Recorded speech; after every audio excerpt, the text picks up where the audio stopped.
Hi friends, வாங்க எங்கள் வீட்டில் பூக்கிற மல்லிகை பூச்செடியை பற்றி பார்க்கலாம். இந்த பாருங்கள், இது மதுரை மல்லி. என்கிட்ட 2 செடி இருக்குது. இது மல்லிகைப்பூ சீசன். எப்படி பூ பூக்குதுன்னு பாருங்கள். இப்போ மல்லிகைப்பூக்கு தான் வெயில் நிறைய தேவை, நம்ம ரோசஸ் கிடையாது.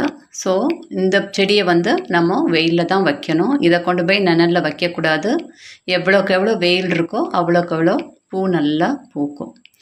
இந்த செடியை நான் இப்போ ஒரு 2 months பேக் நல்லா ஒரு ஹார்ட் ப்ரூன் பண்ணியிருந்தேன்.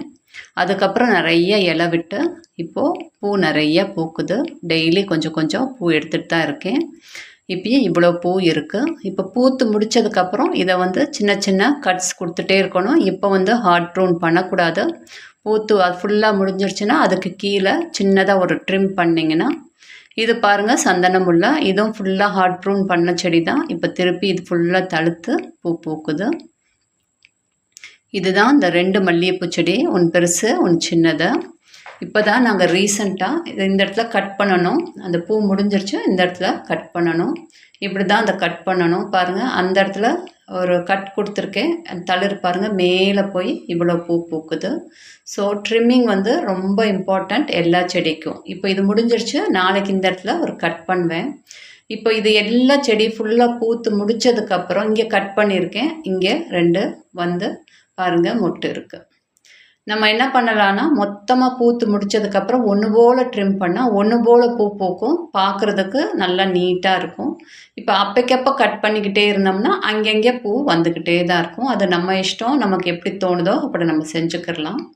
இங்கே உள்ளே நான் கொஞ்சம் ஹார்டாக பண்ணேன். அந்த இடத்துல எப்பயுமே ஒரு கனமான கட்டையில் நீங்கள் ப்ரூன் பண்ணிங்கன்னா அங்கே உள்ளேருந்து வர ஷூட் நல்லா ஹார்டாக தான் வரும். மெலிசான ஒரு குச்சியில் ப்ரூன் பண்ணிங்கன்னா அது சும்மா சின்னதாக தான் வரும் உங்களுக்கு.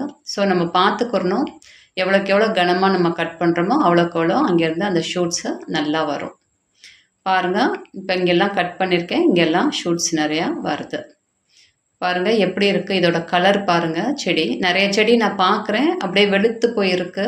ஸோ அதெல்லாம் குளோரோசிஸ் ப்ராப்ளம். செடிகளுக்கு மஞ்சளாக இருந்துச்சுனாலே குளோரோசிஸ். ஆல்ரெடி ரோஸ் செடியில் காமிச்சிருப்பேன் குளோரோசிஸ் ஏன் செடிக்கு வருது, அதுக்கு என்ன ட்ரீட்மெண்ட்டு, அது எல்லாமே நான் காட்டியிருப்பேன். எல்லா செடிக்கும் அப்ளை ஆகும். மல்லிகைப்பூ செடியும் அப்படித்தான், மல்லிகைப்பூ செடிக்கும் குளோரோசிஸ் வரும். ஸோ நம்ம பிஹெச்சை இந்த செடிக்கும் மெயின்டைன் பண்ணணும். நான் இன்றைக்கி இந்த செடிக்கு கடலை புண்ணாக்கு உரம் கொடுக்குறேன். அதை பற்றி நம்ம பார்க்கலாம். நேற்று நான் கொடுத்தேன், ஸோ அதை ஷூட் பண்ணேன். நான் இது 20 லிட்டர் வாளி, 20 லிட்டரில் 20 கிராம் எப்சம் சால்ட் கொடுத்துருக்கேன். ப்ளஸ் ஒரு 2 மக்கு கடலை புண்ணாக்கு உரம் நான் மிக்ஸ் பண்ணி நல்லா மிக்ஸ் பண்ணிவிட்டு அதை நான் கொஞ்சம் செட்டில் ஆக விடணும். அடியில் அந்த கசடெல்லாம் இறங்கிடணும். நீங்கள் மேலாப்பில் அந்த தெளிஞ்ச தண்ணியை தான் கொடுக்கணும். அப்படியே நீங்கள் அந்த கசடோடு கொடுத்தீங்கன்னா எறும்பு அந்த மாதிரியெல்லாம் நிறையா இஷ்யூஸ் வரும். அந்த ஃபங்கஸ் மாதிரி அதெல்லாம் நிறையா வரும். மேலாப்பில் இருக்க வெறும் தண்ணியை தான் கொடுக்கணும். இதில் நிறைய மைக்ரோ நியூட்ரியன்ஸ் இருக்குது.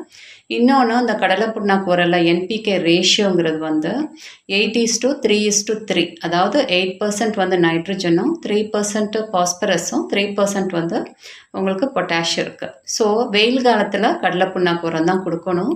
குளிர்காலத்தில் கடுகு புண்ணாக்கு உரம் கொடுக்கலாம்.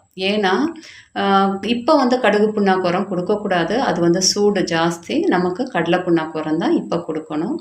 நமக்கு கடுகு புண்ணாக்கில் அதோட ரேஷியோ 3:1:1 கம்மி. ஆனால் இதில் தான் ஜாஸ்தி இருக்குது. நமக்கு நம்ம பார்த்துக்கிட்டு நம்ம கொடுத்துக்கலாம். பாருங்கள், இந்த பூவெல்லாம் நான் பறிக்கிறேன். நான் எல்லா பூச்செடிக்கும் இதை கொடுக்கலாம். நீங்கள் ரோஸ் செடி கூட கொடுக்கலாம். உங்களோட ரோஸ் செடி அது சாயில் மீடியாவில் இருந்துச்சுன்னா அதுக்கு கூட நீங்கள் இதை கொடுக்கலாம். இப்போ நான் எப்சம் சால்ட் கலந்து கொடுத்துருக்கேன். நீங்கள் இதில் டிஏபி கூட கலந்து கொடுக்கலாம். இந்த கடலை புண்ணாக்கு உர 3 நாளைக்கு முன்னாடி நான் ஓடபிள்யூடிசியில் ஊற வச்சேன். ஊற வச்சு அதுக்கப்புறம் இன்றைக்கி எப்சம் சால்ட் மிக்ஸ் பண்ணி நான் கொடுக்குறேன்.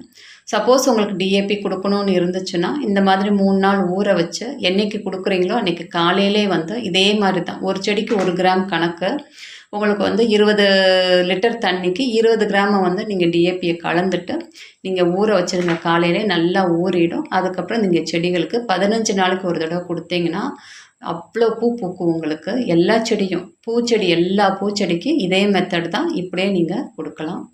பாருங்கள் அதோட இலையெல்லாம் எப்படி இருக்குன்னா ஃப்ரெஷ்ஷாக நல்லாயிருக்கும். இன்னொன்று எப்சம் சால்ட்டு நீங்கள் கொடுக்குறது வந்து அது மேக்னீஷியம் சல்ஃபேட். அது வந்து அந்த இலையை வந்து நல்லா க்ரீனிஷ் ஆக்கும். ஃபோட்டோசிந்தசிஸ்க்கு நல்லா யூஸ்ஃபுல்லாகும். இந்த குளோரோஃபில் உருவாகும் இந்த இலை ஃபுல்லாக. செடி ஆரோக்கியமாக இருக்கும். நல்லா உங்களுக்கு பூ பூக்கும். ஸோ நீங்கள் இந்த மாதிரி நீங்கள் செஞ்சு பார்க்கலாம்ப்பா உங்கள் செடிகளுக்கு. அப்புறம் இந்த ட்ரிம்மிங் வந்து ரொம்ப முக்கியம். ஹார்ட் ட்ரிம்மிங்கில் லைட் ட்ரிம்மிங் உங்களுக்கு சின்ன சின்ன நீங்கள் கட்ஸ் கொடுத்துக்கிட்டே இருக்கலாம் அந்த செடிகளுக்கு. இப்படி தான் நான் மல்லிகைப்பூ செடியை வளர்க்குறேன். இது எல்லாமே இப்போ ரீசெண்டாக உமியில் நான் ரீபாட் பண்ணியிருக்கேன். வந்து மண்ணில் தான் இருந்துச்சு. இப்போ வந்து நாங்கள் இதை உமியில் மாற்றிட்டோம். இந்த ஜான்வரியில் ரீபாட் பண்ணோம். சின்ன தொட்டிலேருந்து பெரிய தொட்டிக்கு வைக்கும்போது உமியில் நாங்கள் வச்சுருக்கோம். ஏன்னா லைட் வெயிட்டுங்கிறதுனால நல்லா தான் இருக்குது உமியில் எங்களுக்கு. பாருங்கள், இந்த 2 செடி தான். இது மதுரை மல்லி, இன்னொன்றும் மதுரை மல்லி தான். 2 தான் நான் வச்சுருக்கேன். இந்த மாதிரி பூ பூக்குது. இது ஒரு சந்தனமுள்ள செடி. இதுவும் நல்லா பூ பூக்குது. இப்போ தான் ஸ்டார்ட் ஆகிருக்கு. ஏற்கனவே பூத்த செடி தான் நிறைய ட்ரிம் பண்ணி விட்டோமா. இதுவும் உமியில் தான் வச்சுருக்கேன்.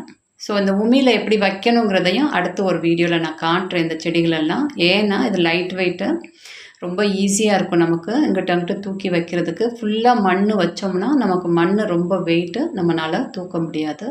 ஸோ நீங்கள் தாராளமாக இந்த மாதிரி உமியில் வைக்கலாம். Thank you friends.